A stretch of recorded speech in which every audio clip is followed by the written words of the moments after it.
What is up, my cutouts cardboard ninja here, coming at you with the Dronepocalypse update to Crossout. Yes, I know a lot of people are going to say, wait, what?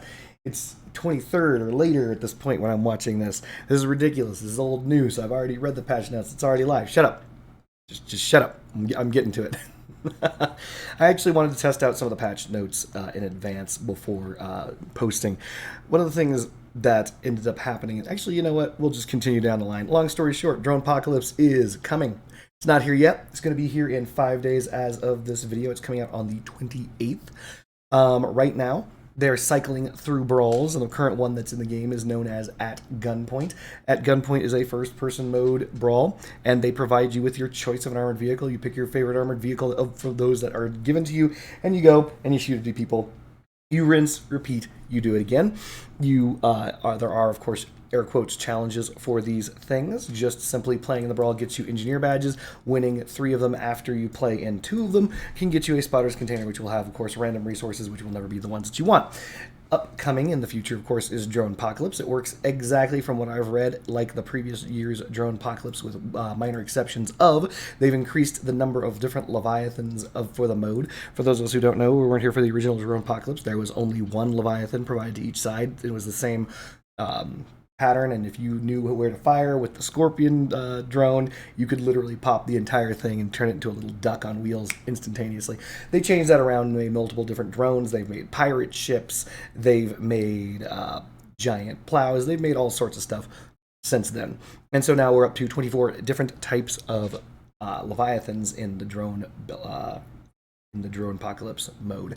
The thing that they're going to be doing, however, is they're going to be adding more weapons as they do every single time, because they're trying to showcase all the weapons that are in the game. Based on the time for this release, I'm going to guess that the new upgraded purple tempura that everyone's aware of that exists is going to be one of the weapons on a drone, and I'm guessing it's going to do amazing damage against, like, colossal damage against a Leviathan. So something to look out for, and of course that will cause everyone to want to go out and buy it, and then of course they'll not enjoy the weapon in its standard game modes, and it'll be useless in CW. Continuing forward. If you obviously deal 2,000 damage in the brawl, get 80 engineer badges, win 3 brawls, you get another container that will contain resources that will be not the ones that you want. There's a new event, March 21st to April 24th. Just kidding, it's not an event. This is the mini pass. You all know it's the mini pass. This time around, the special thing is, I think it's not master cabins, but the machinist cabin is the special rare crafting component. You can swap out your machinist cabin that they give you for, I think the best thing that they're offering, believe it or not, is a fused Aegis. And it's fused for, I believe, durability and reload speed. But other than that, this is actually a must-skip pass. There really isn't anything in it that is that good. Moving forward, there have been maps that have been optimized for flying modes. Good, because I'm getting real damn tired of those invisible walls. And of course, the new ram damage mechanics. We went over this in a previous video. I'm not going to go over it too extensively now, but I will summarize. They went down on here and they nerfed the Tusk because they were worried about how ram damage was being recalculated. And the nerf to the Tusk, irrelevant. To be super honest, I can't. I've done so much testing, and I almost can't tell the difference. It feels almost exactly the same as before as in now. So good for them changing it. I think the real thing that they tried to fix was that bug where you could end up losing your frame or your wheels if you directly collided with someone, even though that your frame and your wheels weren't anywhere near it, or damage would improperly propagate past bumpers that you had and deal it directly to whatever part your bumper was attached to, such as your cabin, if in some cases, or other things like that. So long story short, when you guys crash into people nowadays, it's going to create a cone, and within that cone, it's going to distribute damage like a big old bullet, meaning it should skip that whole damage skipping past parts thing. So right now, as it always has been in Crossout, damage propagates through builds linearly. If you have a part that has 20 durability, and let's say you have 10 of those parts, you have 100 durability stacked in a line, and someone fires a cannon shell at you, it hits those parts, it will travel through your build until all of that damage is dealt, assuming that the weapon has 100% air quotes penetration value. So a narwhal, let's say.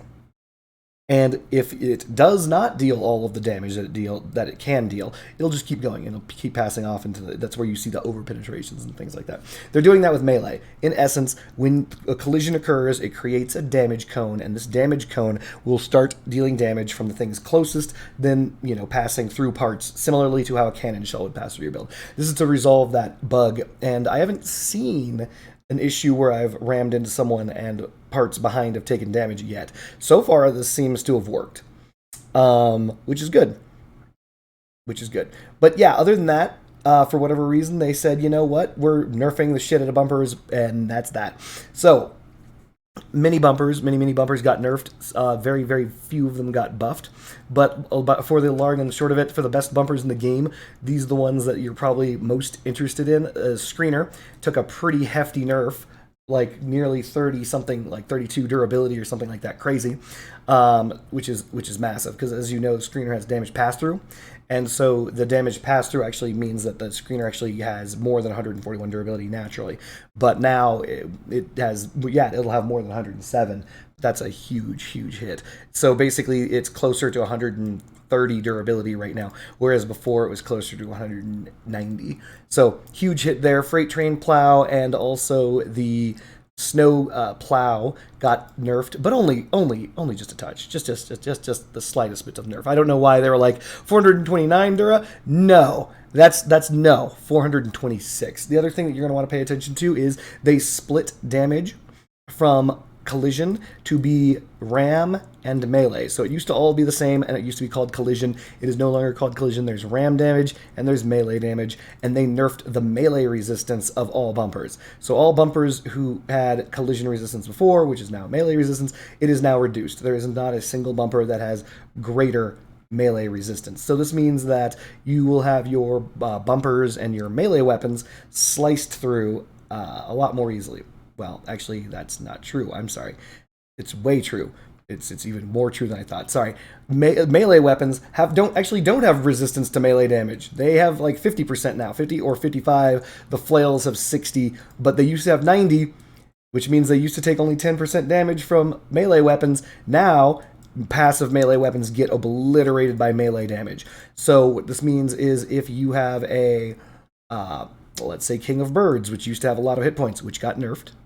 Its durability got nerfed by, that's a lot, 60, like over 60.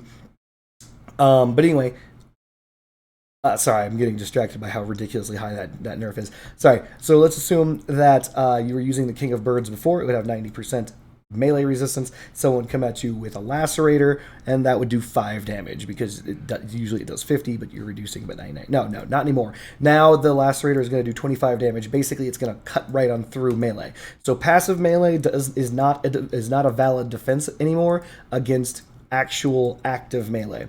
So I think that a lot of people are probably going to start putting money into Tormentors because you can start cutting through builds rather quick. As I said before, 90 to 80 is a massive jump in damage taken.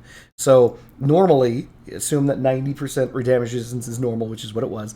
That would mean that you would take just a 10% drop in damage from, let's say, 90 to 80 is a 100% damage increase. From 80 to 70 is a little less than 100%, but that is a massive increase to the amount of damage that you take from melee damage. Though, on the other side of that, they all have increased resistance to ram damage. Good news. Certain things, like I believe the back end, and if I recall correctly, a couple of these are actually parts that have been moved to the bumper category. So, good news. New bumpers are out there. They're out there. Use them, I suppose. Sorry for coughing. Other than that, standard changes to accommodate the addition to the ram damage and melee damage thing. Other than that, don't think there's much else. There are interface changes, sound changes, miscellaneous changes, and bug fixes that do exist. But if I so no more Leviathans in Bedlam, which is always hilarious.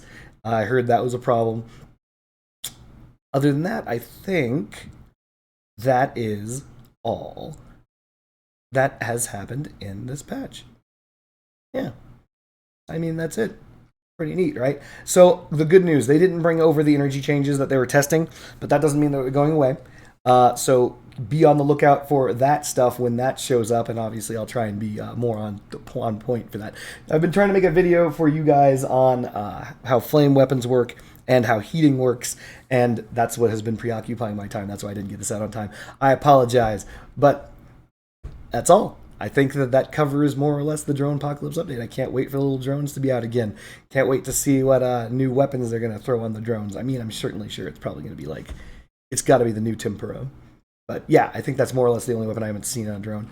But yeah, all right, cool. I'm not going to waste any more time. Thank you for watching. Peace.